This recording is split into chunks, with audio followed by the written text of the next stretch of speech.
The channel is approaching 50,000 subscribers. If you haven't hit that button, be sure to do so.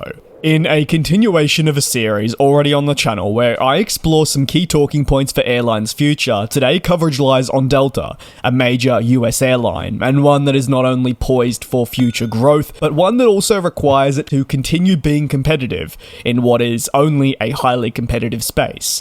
Today, I'd like to take a look at significant changes in the airline's fleet, its route network, sustainability initiatives, and other areas that are in the immediate rear view mirror. Let's begin with the fleet. Delta's long-standing relationship with aging Boeing planes has been a defining factor in its fleet strategy for decades, and has already been widely covered here on GlobeTrotting. Unfortunately, despite their love for the aircraft, planes such as the 757 are only continuing to show signs of age, and even with this added age, Delta hasn't been keen on retiring the series anytime soon because of the versatility it offers, and executives would argue the struggles in finding a perfect dedicated replacement. The 757, alongside even the 767, has served Delta well on several different types of routes, and with time, its inefficiencies have unfortunately shone through, mainly because of next-generation aircraft that have presented themselves as better alternatives. This is something you would always expect, you'd hope for as well. While this approach certainly has its negatives, it is something that they believe to be the only option at the moment. Still though, they will rely on next-gen aircraft such as the A321neo and 737-10 to eventually phase out the 757s. Those next-gen units I speak of have recently expanded their presence within Delta pretty significantly. Delta has looked mainly towards Airbus to power the next-gen fleet, and we've seen the arrival primarily from them, whether this is narrow bodies to wide-body planes. The airline has looked to heavily rely on planes from the A220 for better connectivity into markets that, yes, require capacity, but maybe not that of a larger aircraft, whereas the A321neo has been rolled out across the airline's short-haul network, boosting efficiency wherever it flies.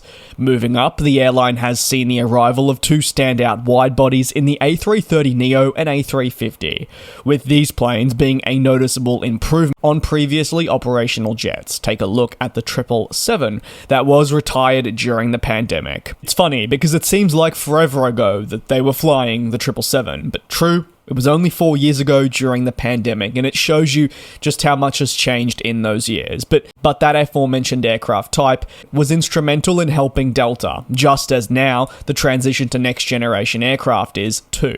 Different era, different times. While it has been unfortunately at the cost of beloved types, it's been for the greater good, with improvements being seen across the board. One noticeable shift in the fleet, briefly touched on, was the all-important transition to Airbus. No, they aren't saying farewell to Boeing completely. They actually have a hefty order for the 737-10, part of the MAX family. However, this variant remains uncertified, and the expected date of arrival is consistently changing. Delta most recently stated a 2027 delivery, but whether this is on time remains to be seen, given everything that has happened to Boeing throughout the 2020s. The fleet shift, though, does certainly see it lean more towards Airbus. This ensures continuity and no doubt the building of a solid relationship. It also stretched that to the expected hefty discounts that were applied and lucrative contract offers pushed to Delta that allowed them to move in the direction of Airbus. Some may argue that the difficulties at Boeing have certainly meant that Airbus has been able to jump in and secure more contracts from the US airline. Either way, the shift is noticeable, especially when you understand that the 737-10 is the lone next-gen aircraft on order from Boeing. The rest are for Airbus. The fleet expansion will enable Delta to explore new markets and strengthen its presence in existing ones too, which will be vital as it looks to fend off competition from airlines right around the world. Remember, for Delta, yes, they're part of the big three, and they'll always face competition from other US airlines, but they're also competing with airlines in which the markets they're flying to call home. Look no further than an example of Starlux. Starlux, from Taiwan's recent interest in the One World Alliance, comes as they attempt to fend off competition from US airlines such as Delta, who are part of the Sky Team, even United in Star Alliance, that are targeting their home market. They're looking at ways to strengthen For Delta, however, the arrival of new planes will mean that more locations will be within reach. Being from Melbourne, Australia, and calling this place home has meant not seeing Delta at the local airport. But they're interested in commencing scheduled services. But in a very similar fashion to Air Canada, it doesn't have the available aircraft.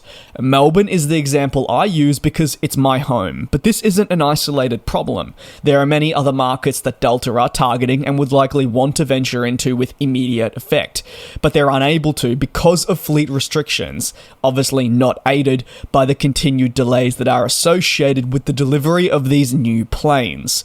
One thing at the very least to be excited for in the wide-body market is the introduction of the recently ordered A350-1000, which is expected to be crucial in not just opening up new long-haul routes, but maybe even more so, alleviating pressures on existing wide-body planes that then can be deployed to new markets or markets that require a higher frequency of flights. In also such a competitive market, Delta has to be wary. It can't fall behind its competitors in the space. And as a result, innovation has to always be at the key of the airline's future plans. Whether this involves the upgrading of its fleet, or even moving inside the cabin, with changes to the cabin product. Everything must be done in a calculated manner to enhance customer satisfaction levels. Important considerations also stretch to how can customer loyalty remain. You need to be able to get your customers to keep coming back. Yes, the touched-on in-flight experience is important, but much more work has to be done in the background. Look no further than the loyalty program. We may also then move to the airport experience and code share partnerships. You're looking at making travel not just more convenient, but more accessible. How can you partner with airlines, not just in the SkyTeam Alliance, to benefit single-ticket connectivity? And also, how can you make the overall travel experience be amazing, not just inside the plane, but from the moment you step inside the airport? Delta knows it also needs to achieve emission targets and make travel more sustainable. Obviously, adopting fuel-efficient planes like the A220 is a step in the right direction. But there's still work to be done. The continued investment and eventual adoption of sustainable aviation fuels, or SAF, are all part of the plan to make air travel greener. Furthermore, airlines are looking to reduce single-use practices. More reuse will be critical, and the aviation industry knows the role it has in regards to being a leader in the scene for the long term, and Delta will want that title as well. I briefly touched on making sure that the customer experience wasn't just good inside the plane, but also inside the airport when you're booking the flight and much more. And that's why the digital revolution we're witnessing, which is scary, is going to be essential. If Delta can play its cards right, using the rapid development of technology and implementing into its business may be massive for it to enter a totally new era that many may not consider, the new era of the digital age, with this aforementioned technology and AI being critical to better flight operations, airport operations, making your staff and customers' lives even easier. And obviously there are risks, but the potential there is massive, and this could be huge in lifting the airline's position in the industry further, but it has to be done in the right manner, and that doesn't come without its challenges. There is so much to consider when exploring Delta that I didn't even get into in this video, but the reality of the situation is that with each year, while there are some core principles that will stay the same, there'll be other new emerging things to consider. I bet we didn't see the rapid development of AI in, say, the last 2 years, or other factors like the pandemic when assessing Delta 10 years ago. Let me know though what you're excited for when considering the future of the major US airline. But also, what is something maybe you're worried about that you believe Delta needs to rectify to ensure that it can remain competitive in such a dangerous market to fall behind in? That'll conclude today's analysis. If you'd like me to cover another airline's future, drop your suggestions down below in the comments. I'll see you in a couple of days for another one of these aviation analysis videos. Take care, and thanks for tuning in.